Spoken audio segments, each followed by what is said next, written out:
So in that last reassessment, I believe assessed values went up. It was like 30 or 31%. It was 35 billion to 40 something. I'm going to butcher the numbers. A lot of that seems to be geared towards housing providers, right? And who are a lot of our listeners right here. So can you talk through just the mindset of the strategy or the why a lot of that burden went towards, more of the apartment buildings as opposed to residential? Sure. I mean, what I'd say is that, yes, assessed value was up 31% in the city of Chicago versus where it was in 2018.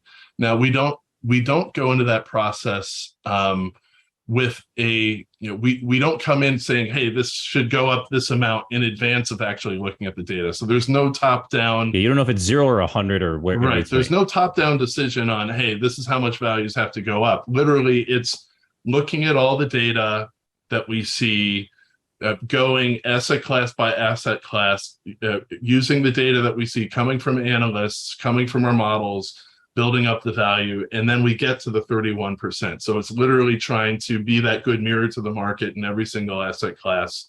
And that's where we landed. And it's as much a representation of the flaws from where the assessor's office was before as, an actual change in market dynamics over the last 3 years. So we didn't come in with any a priori decision to raise values on one asset class over another. I think if you look at the previous years that we had a reassessment, you'd see oftentimes that multifamily, for whatever reason, was pretty undervalued by this office, oftentimes, 40, 50% undervalued versus, where the market was. Now, that can be a combination of things. That could be that they were using cap rates that were too high. They were using double-digit cap rates in this office for multifamily in 2018. And I think anyone out there who is a multifamily investor would say that that's not a realistic reflection of market conditions in most neighborhoods, as the state of the market was in 2018. There wasn't much discrimination between neighborhoods. So they were using roughly the same cap rate for Lakeview that they were for Englewood. And that's not right either, right? Like, everyone out there will know that investors have to be compensated with a higher cap rate to own a multifamily asset in Englewood versus Lakeview.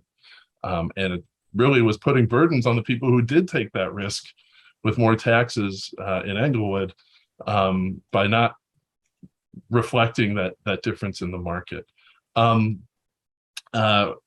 So I want to make sure I don't lose my train of thought here. So that's how we came to multifamily values. Now, I would say within that 31% is a lot of diversity across neighborhoods in Chicago. So, we saw a roughly 60% increase in assessed value in the Loop, but there are a lot of neighborhoods where assessed values, even when you take into account multifamily and commercial, were not up as much. Englewood would be a great example. Commercial values down there were down because they were a little bit overassessed before. And that reflects, the fact that we are building these valuations from the bottom up, looking at the data, not coming in with any a priori decision on where to move values. And so that's where things came. I think we would generally say that the greatest undervaluation was on the largest commercial properties downtown and in the West Loop.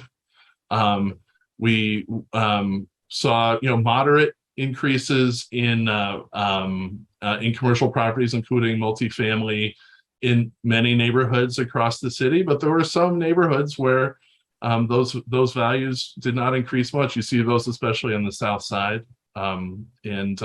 That reflects, different initial conditions from where the assessment was in 2018 and, fair assessment of where markets were at the start of 21.